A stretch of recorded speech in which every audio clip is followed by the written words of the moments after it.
Buenas noches, mis queridos padres de familia y todos aquellos que nos siguen constantemente en estas charlas formativas.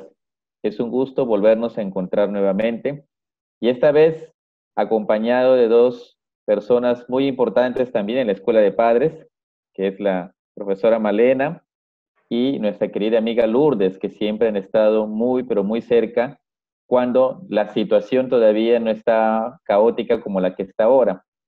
Y hemos decidido invitar también a Lourdes para compartir parte de su experiencia, iluminada también por el conocimiento de nuestras psicólogas, que ya ustedes las conocen, para empezar esta nueva charla, ¿no? Entonces, con mucho gusto, les doy la bienvenida, Malena, Lourdes, a esta experiencia de Escuela de Padres virtual, que sea posible también una mejor ayuda para nuestras familias que nos acompañan.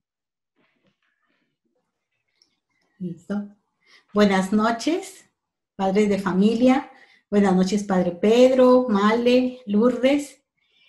Luego de nuestro primer encuentro, en donde hemos visto nuestros primeros criterios que han sido diversidad y afectividad e interdependencia, nuevamente retomamos nuestro programa Conectándonos en Familia.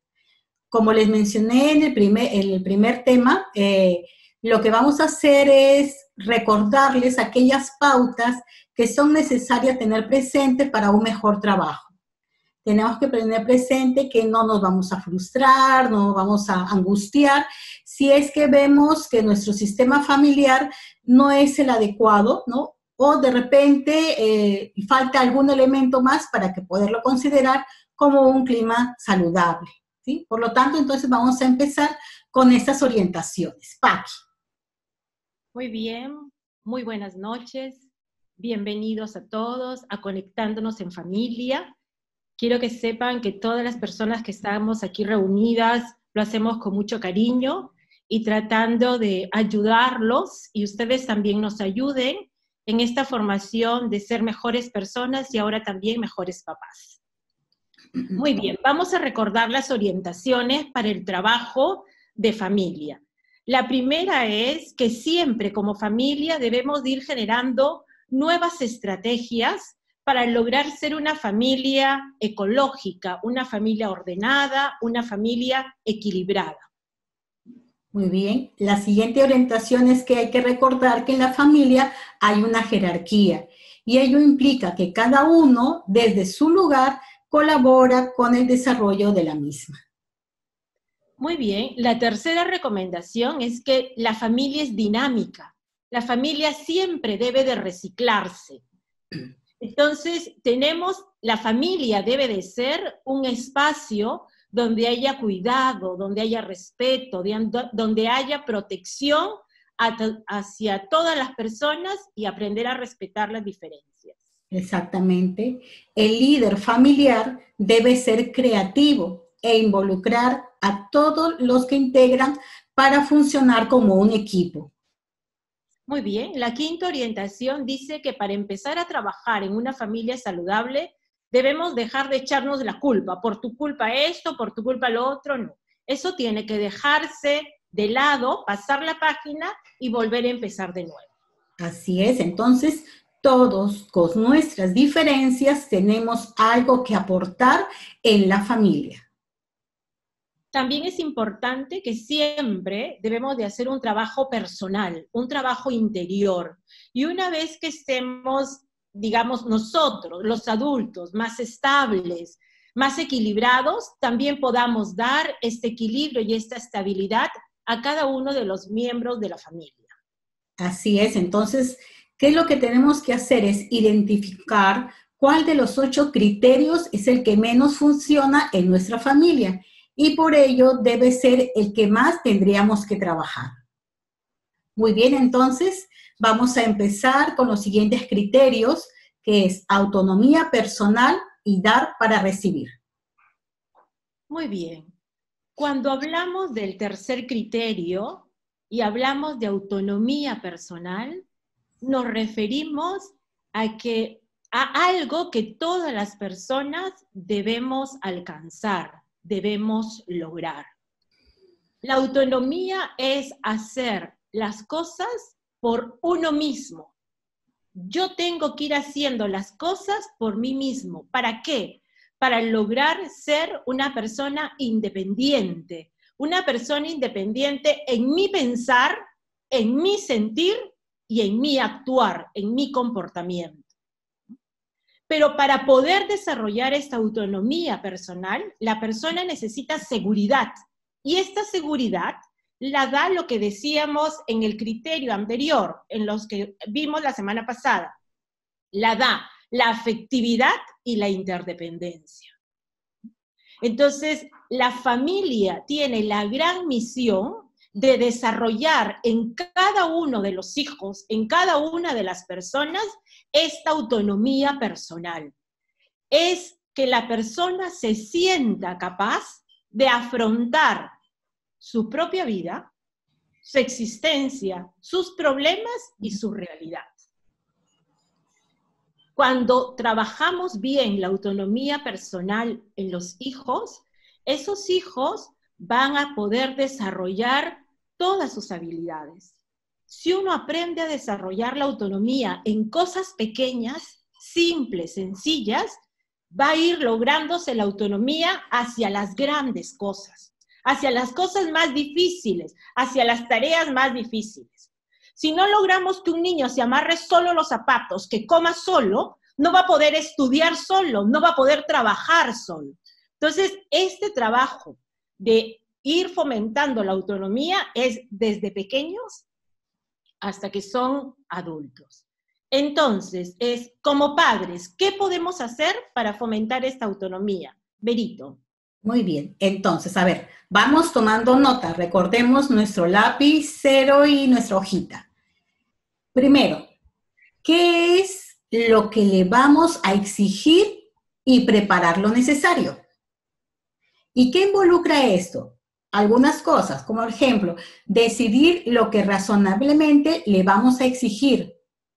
Y eso implica que no voy a estar yo pidiéndole a mi hijo algo y luego le voy a estar, ay, ya muchacho, deja ahí que yo lo hago más tarde porque no lo sabes hacer.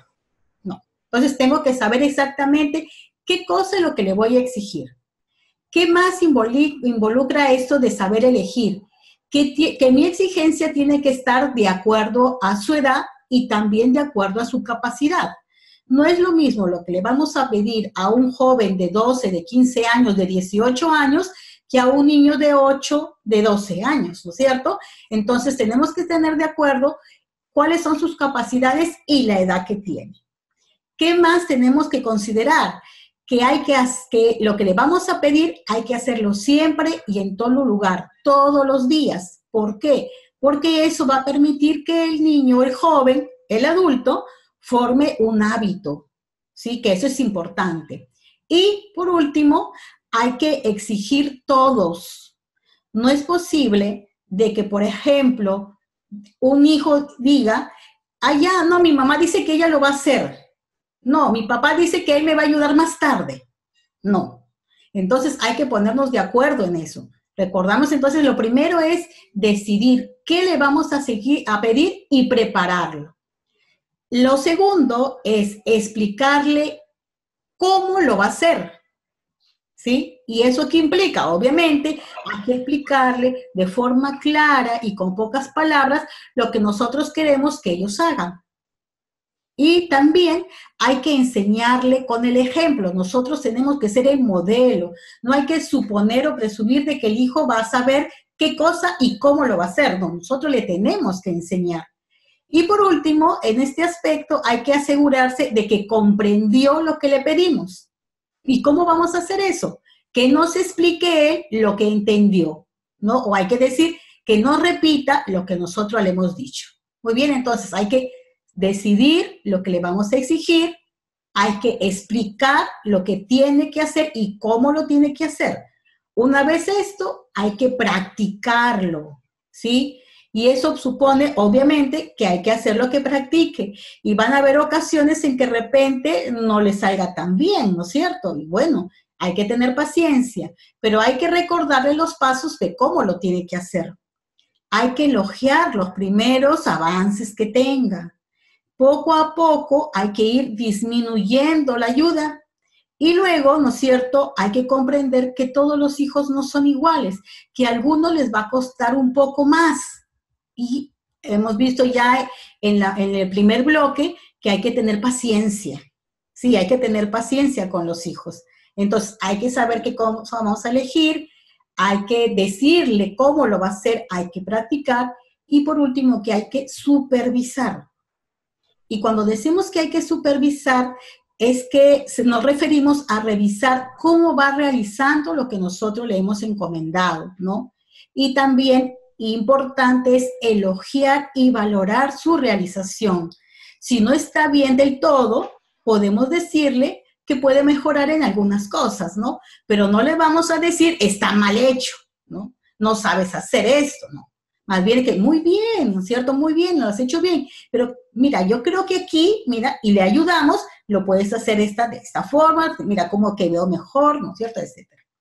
Entonces, ¿qué es lo que nosotros vamos a conseguir cuando estamos desarrollando la autonomía en los hijos? Primero, seguridad en sí mismos. Ellos van a comprender que pueden fracasar en algún momento, pero que siempre hay oportunidad para hacer las cosas mejor, ¿no? Y en ese hacer cosas, indirectamente, ¿qué estamos favoreciendo? La psicomotricidad. Pero no solamente es eso. La motivación de logro no es igual y definitivamente que es mucho mejor que el niño se sienta motivado internamente porque sabe que puede hacer las cosas que por recibir algún presente porque hizo algo. ¿Sí? Entonces, la motivación del logro la vamos a conseguir a través de esta autonomía. Él se va a sentir satisfecho de su propio progreso. Él va a sentirse que puede ser capaz de hacer. Y si es capaz de hacer, es capaz de aprender. Entonces, estamos ayudando también a su proceso de aprendizaje, que también Si me es permite. importante. Sí, Malemita. Disculpa, Berito. Buenas noches, Padre Pedro. Buenas noches, Vero, Paquita, Lourdes. Buenas noches, queridos papás. Contenta de compartir este espacio de formación para esta gran misión que Dios nos ha dado de ser papás. Un poco quería comentar la parte de la autonomía, que tiene que ver mucho con las normas en casa, ¿no? Entonces, es importante esa consistencia y esa claridad en las normas. Las normas dan seguridad a nuestros hijos, ¿no?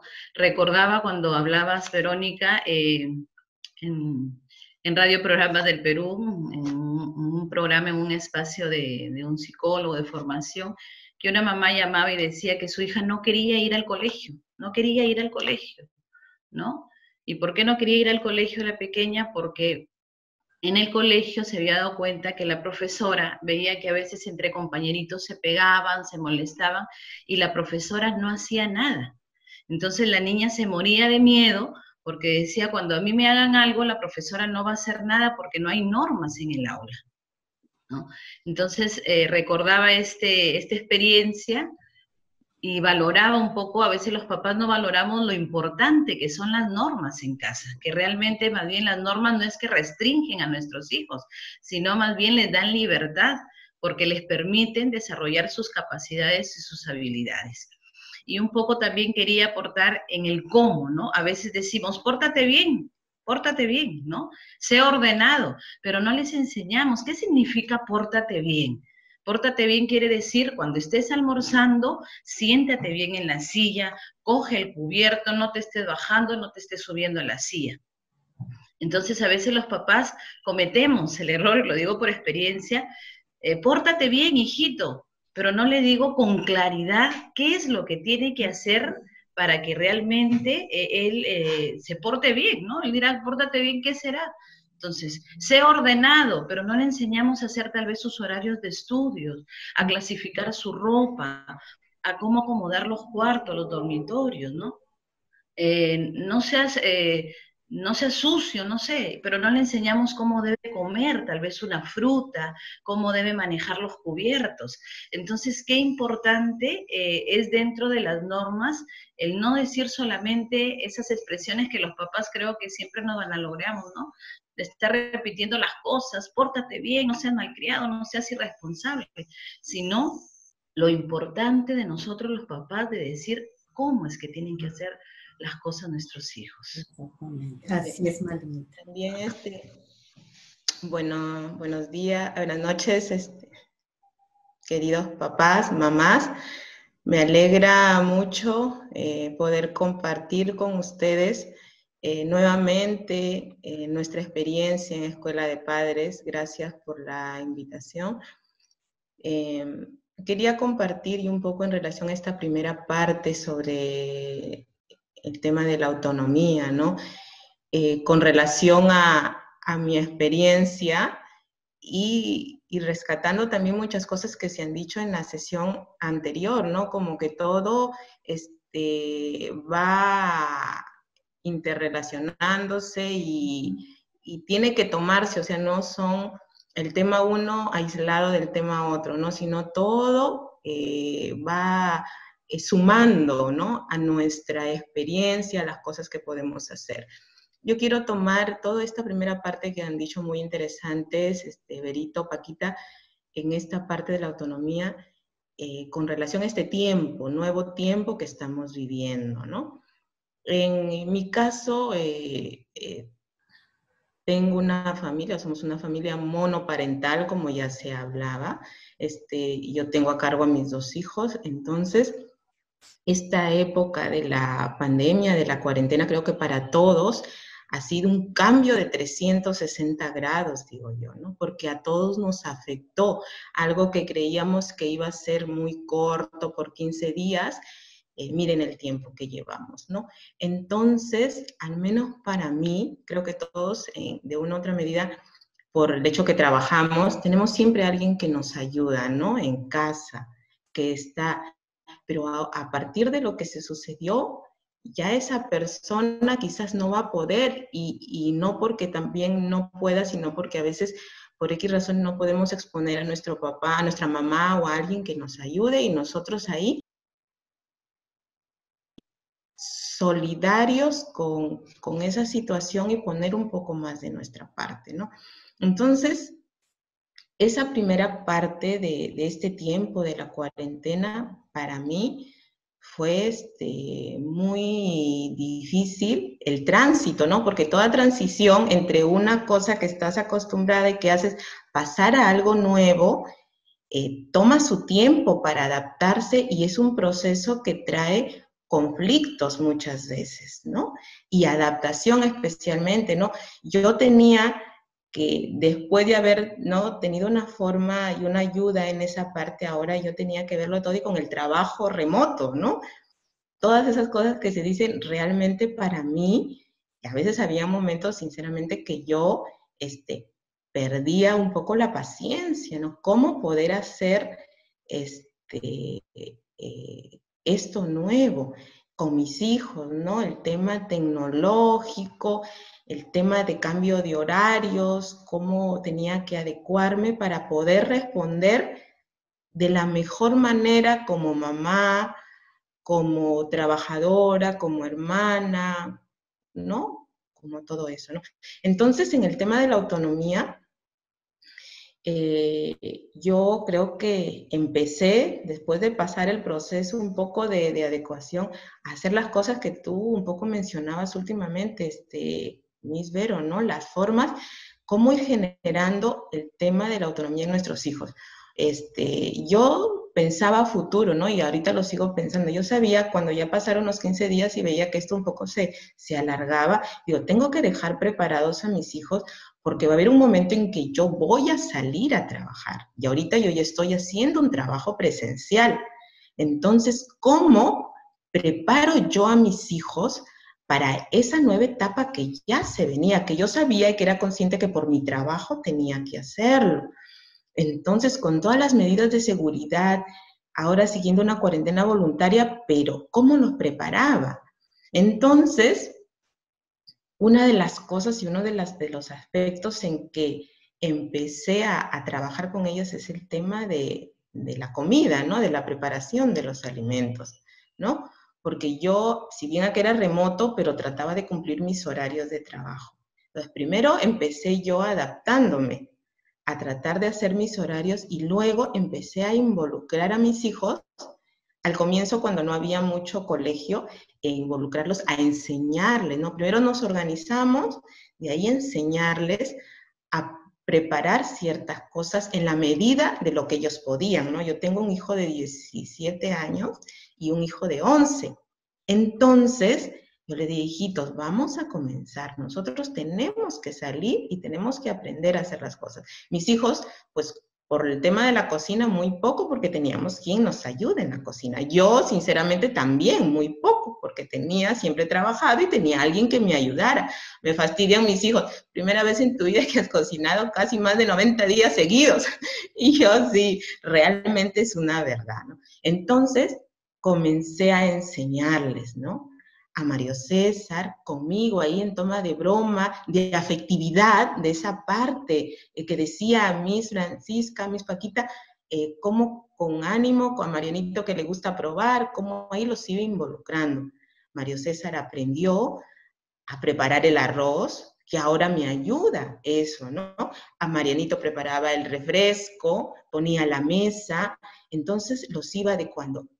Había momentos en que yo lo hacía, luego ellos con mi ayuda, luego los iba dejando solos mientras yo estaba acá, los supervisaba el colegio, incluso mucho yo les refuerzo el tema de lo que las profesoras les dicen, su trabajo autónomo, que ellos mismos empiecen. Ya Mariano me pasa secundaria, entonces yo digo, hijito, hay que ya tú solito hacer, tu hermano está ahí en otra etapa.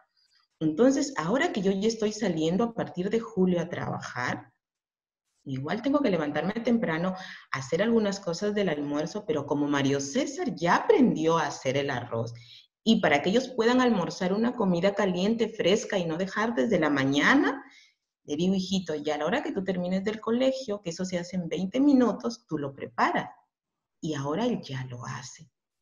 Entonces, siempre supervisando, llamando. Entonces, yo ahorita pensaba cuando decías esas etapas, cómo enmarcar en este hecho concreto todos estos pasos, ¿no? Cómo ahora ellos se quedan solos, ¿no? Solos, porque igual no viene nadie. Y yo desde allá ya sé que Mario César atiende a su hermano y que Mariano, también con el ejemplo de su hermano, como decíamos, el ejemplo arrastra, Mariano va aprendiendo, ¿no? Y va adaptándose a esta nueva situación. Nos ha costado, hemos tenido dificultades, pero ahora nos vamos preparando a este nuevo tiempo. Y el estar preparados nos hace quitar el temor un poco, ¿no? Y asumir con responsabilidad lo que nos toca hacer a cada uno, como dicen, desde nuestra función, desde nuestro proceso, desde lo que somos, ¿no?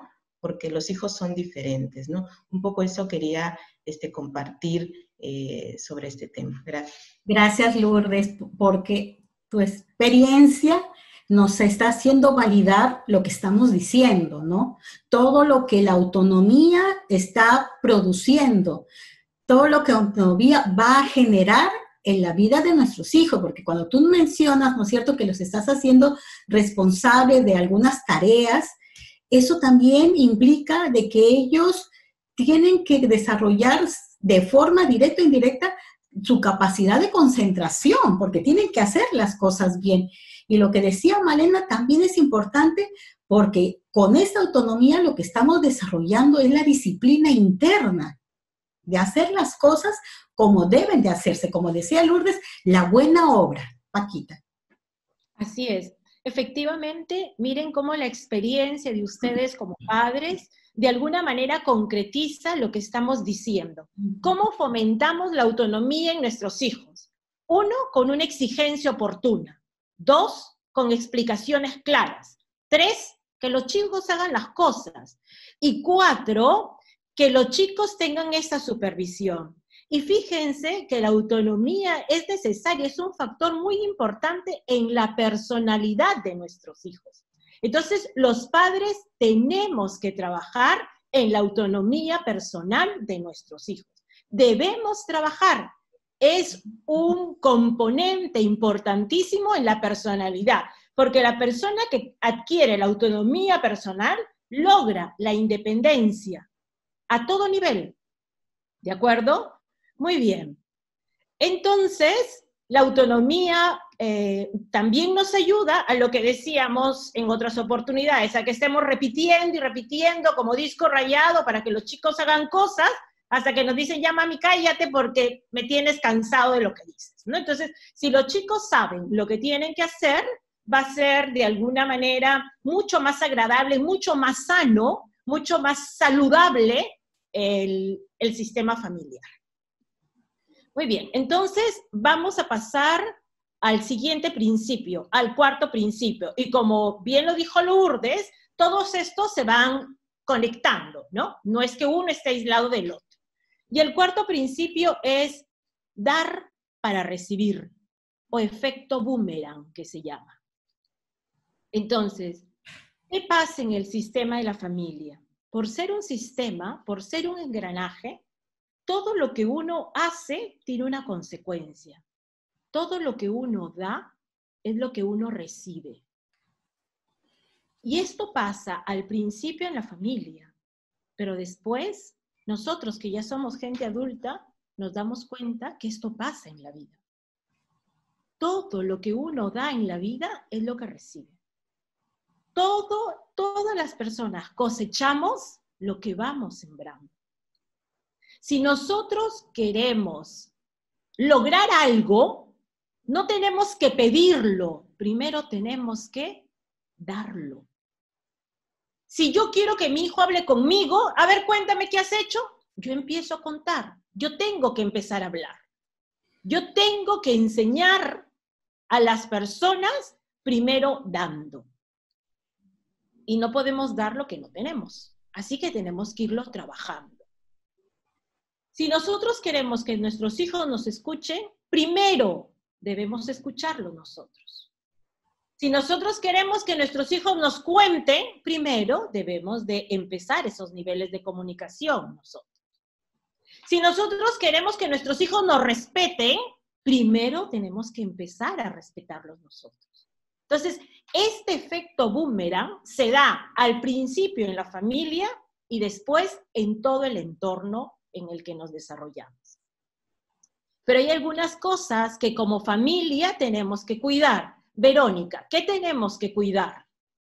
Primero, no debemos dejar que nadie nos haga sentir mal, ¿no? Si nosotros sabemos qué es sentirse mal, no podemos pagar con la misma moneda, ¿no es cierto? Que también tenemos que cuidar. Hay que rodearnos de gente positiva y que sea totalmente diferente. ¿Por qué? Porque eso nos va a nutrir, eso nos va a permitir no desear el mal a nadie. Y dentro de casa, nosotros tenemos que ir desarrollando y buscando aquellos aspectos positivos que cada uno de nosotros tiene. Puede ser que en algún momento la cólera, el malestar haga que yo diga palabras tan fuertes que hieren a mi hijo, a mi pareja, a mi esposo, a mi esposa, pero eso no significa que justamente el siguiente aspecto que tenemos que cuidar es que nunca tenemos que guardar odio, porque el odio es algo que nos va a hacer sufrir, ¿sí? Y nosotros lo que hacemos en esta vida es, y lo que merecemos es ser feliz.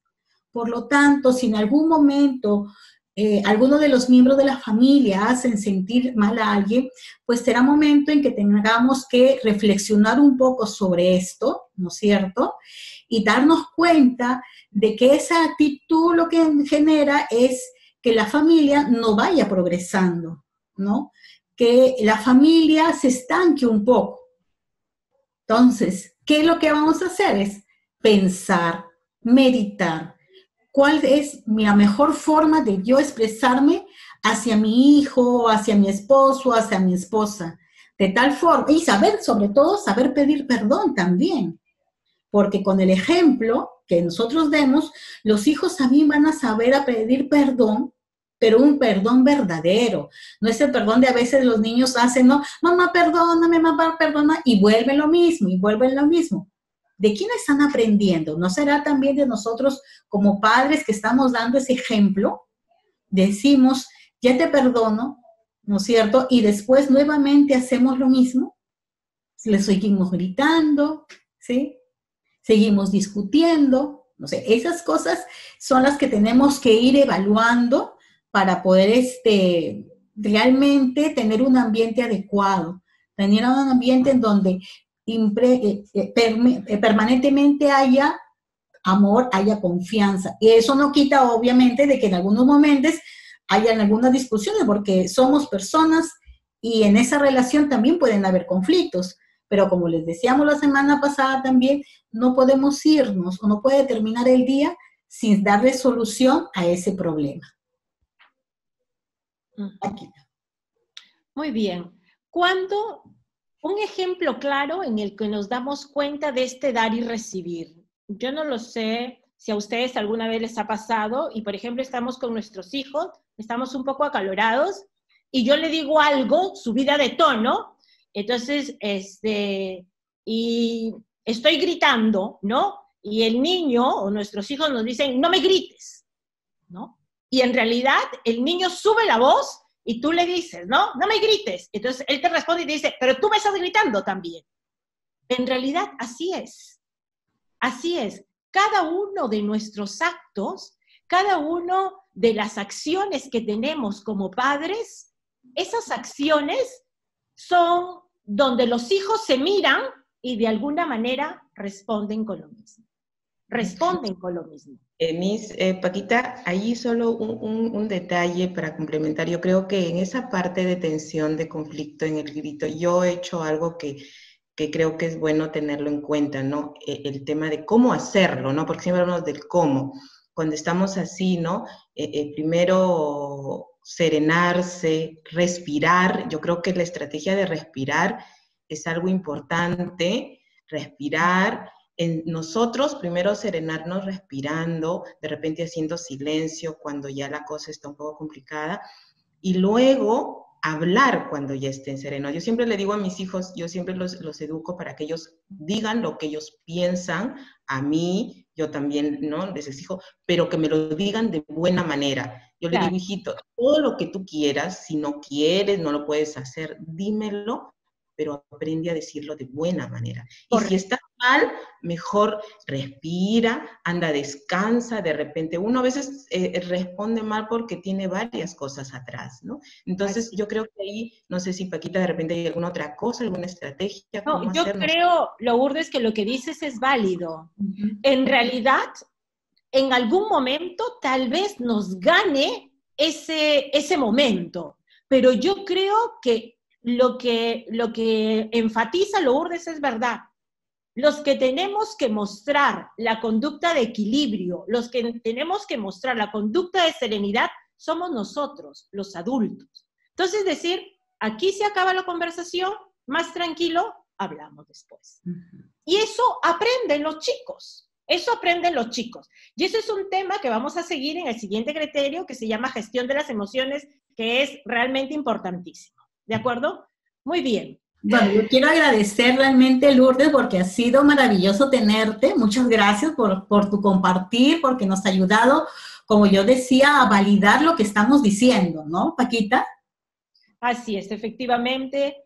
Muchas gracias, Lourdes. Muchas gracias, Malena. Grato tenerlas. Padre Pedro, a usted por fomentar este momento, conectándonos en familia. Buenas noches. Bien, buenas noches.